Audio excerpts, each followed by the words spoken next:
اب میں اس بات کو مکمل کرنے کے لیے عرض کرنا چاہتا ہوں کہ ہو سکتا ہے کوئی بندہ یہ کہے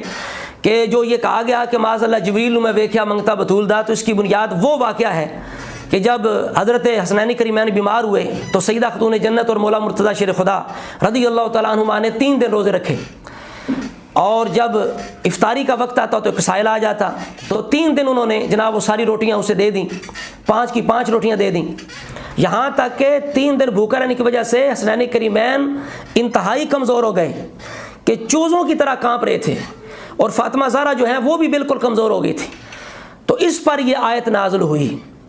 تو میں یہ کہتا ہوں کہ اگرچہ متعدد کتب کے اندر یہ روایت موجود ہے،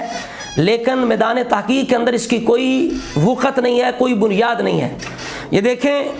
یہ ضیاء القرآن ہے، اس کے اندر بھی اس کو رد کیا گیا ہے۔ یہ لکھتے ہیں کہ اہل تحقیق نے اس روایت کو تسلیم کرنے سے انکار کر دیا ہے۔ وہ کہتے ہیں کہ روایت اور درایت دونوں اعتبار سے درست نہیں۔ علامہ قرطبی نے بڑی تفصیل سے اس پر جرح و تنقید کی ہے۔ وہ کہتے ہیں اگر ایک فقیر آیا تھا تو اسے 1 روٹی دے دی جاتی، باقی 4 روٹیاں 5 حضرات کھا لیتے۔ اس طرح دوسرے دن تیسرے دن ایک سائل کو 5 روٹیاں دے دینے میں کوئی معقولیت نظر نہیں آتی۔ نیز معصوم بچے ویسے مکلف نہیں ہیں، جبکہ ابھی ابھی وہ بیماری سے شفا یاب ہوئے ہیں، ان کو لگاتار 3 دن تک روزہ رکھنے کی اجازت دینا شرعاً جائز نہیں۔ حضرت سیدنا علی اس کو کیسے روا رکھ سکتے تھے؟ تیسرا یہ کہ اسلام نے جنگی قیدیوں کی خاطر تواضع کا حکم دیا ہے، ان کے کھانے، ان کے پہننے اور آرام کا خصوصی اہتمام کیا گیا ہے۔ عہد جاہلیت کے قیدیوں کی طرح انہیں بھیک مانگ کر پیٹ بھرنے کی اجازت نہیں دی جا سکتی۔ اس لیے قرطبی لکھتے ہیں فہذا حدیث مزوق مزیف، کہ یہ حدیث گھڑی گئی ہے، یہ ملمہ کاری کی گئی ہے، بنائی گئی ہے، گھڑی گئی ہے۔ سمجھ آ رہی بات کی؟ یقیناً کسی رافضی نے جس طرح اہل بیت کی شان میں حدیثیں گھڑی گئی ہیں، تو یہ بھی گھڑی ہوئی روایت ہے، من گھڑت ہے۔ علامہ پانی پتی رحمۃ اللہ علیہ بھی یہ لکھتے ہیں کہ حکیم ترمذی کا قول ہے کہ اس حدیث کو صرف احمق اور جہل آدمی قبول کر سکتا ہے، اس واقعے کو احمق اور جہل قبول کر سکتا ہے۔ ابن جوزی نے اسے موضوع حدیث میں شمار کیا اور کہا اس کے موضوع ہونے میں کوئی شک نہیں ہے، ھذا حدیث لا یشک فی وضعہ، اس حدیث کے وضع ہونے میں، موضوع ہونے میں کوئی شک نہیں ہے۔ سمجھ آ رہی بات کی؟ اور اسی طرح غلام سعیدی رحمۃ اللہ علیہ نے تبیان القرآن کی جلد نمبر 12 کے اندر بالکل مفسرین کی زبانی اس کو رد کیا ہے۔ علامہ قرطبی رحمۃ اللہ تعالیٰ علیہ آپ کے حوالے سے بھی کہ مجھے معلوم ہوا کہ کچھ لوگ قید خانوں میں بیٹھے ہوئے ایسی حدیثیں گھڑتے رہتے ہیں، کچھ لوگ بیٹھ کے ایسی حدیثیں بناتے رہتے ہیں، اور جب ماہر علماء کے پاس یہ حدیث آتی ہیں، ماہر علماء، ایک ہوتا ہے خطیب، ایک ہوتا ہے محقق، یہ ہمارے خطیبوں نے ہمارا کباڑا کیا ہے، جن کا مقصد صرف قصے خوانی ہوتا ہے، لوگوں کو واقعات سنا سنا کر، سر لگا لگا کے، اشعار سنا سنا کے اپنی جو جیب ہے وہ بھرنا مقصد ہوتا ہے۔ لوگوں کے دین ایمان عقیدے سے کوئی تعلق نہیں ہے، کوئی واسطہ نہیں، کوئی فکر سوچ نہیں ہے۔ تو فرماتے ہیں ایسی حدیث جب علماء کے پاس پہنچتی ہے، ماہرین کے پاس، محققین کے پاس، تو ان کو مسترد کر دیتے ہیں، اور ہر چیز کے لیے آفت اور سازش ہوتی ہے، اور دین کی آفت اور سازش سب سے زیادہ ہوتی ہے۔ اور آگے علامہ سید محمود علوسی حنفی رحمۃ اللہ علیہ کے حوالے سے لکھتے ہیں کہ یہ حدیث موضوع اور من گھڑت ہے۔ علامہ علوسی نے بھی اس کو من گھڑت کہا، کہ جیسے کہ حکیم ترمذی ابن جوزی نے ذکر کیا، اور موضوع ہونے کے لفظی اور معنوی دلائل خود اس روایت کے اندر موجود ہیں۔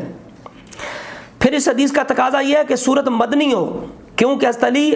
کی حضرت فاطمہ سے شادی مدینہ میں ہوئی اور وہیں حسنین کریمین پیدا ہوئے، حالانکہ یہ صورت مکی ہے اور جمہور کا موقف ہے یہ مکی ہے، اور یہ کہنے سے کہ یہ آیت حضرت علی اور فاطمہ کے متعلق نازل نہیں ہوئی، ان کی شان اور فضیلت میں کوئی کمی نہیں ہے۔ یہ بڑا نکتہ عام ہے کہ بعض لوگ نعت خوان، نقیب، خطیب یہ سمجھ بیٹھے ہیں جب تک ہم رافضیوں کے پیچھے نہ چلیں، جھوٹ نہ بولیں، گھڑے نہ، غلو نہ کریں، تو شاید اہل بیت کی شان کا حق ادا نہیں ہوتا۔ تو یہ بڑی کام کی بات علامہ علوسی لکھتے ہیں، یہ کہنے میں کہ یہ آیت فاطمہ زہرا علی کے متعلق نازل نہیں ہوئی، ان کی شان میں کوئی کمی نہیں ہوتی، نہ یہ لازم آتا ہے کہ وہ ابرار میں داخل نہیں ہے، وہ بھی اس آیت کے اندر داخل ہیں، پوری امت کے ابرار اس میں داخل ہیں جن کے اندر یہ صفات پائی جائیں، لیکن یہ کہا جائے کہ خاص ان کے لیے نازل نہیں ہوئی تو اس میں ان کی کوئی گستاخی بے ادبی نہیں ہے، اور اس سے ان کی فضیلت کم نہیں ہوتی۔ کہتے ہیں کہ حضرت علی تمام مسلمانوں کے مولا محبوب ہیں، سیدہ خاتون جنت رسول اللہ کے جسم کا ٹکڑا ہیں، حسنین کریمین رسول اللہ کی روح اور ریحان ہیں، اور جنت کے جوانوں کے سردار ہیں، تو وہ اپنی فضیلت کے ثبوت میں من گھڑت روایتوں سے مستغنی ہیں۔ آگے لکھتے ہیں کہ حافظ ابن حجر اسقلانی نے کہا کہ یہ حدیث موضوع ہے، اور کہتے ہیں یہ حدیث ان حدیث میں سے ہے جن کو محققین کے قلوب مسترد کر دیتے ہیں۔ اس حدیث میں اس طرح ملمہ کاری کی گئی اور اس کو ایسا مزین اور پر اثر بنایا گیا کہ جاہل آدمی یہ تمنا کرتا ہے کاش وہ بھی ایسا کرے، اور وہ یہ نہیں جانتا کہ ایسا کرنے والا قابل مذمت ہے۔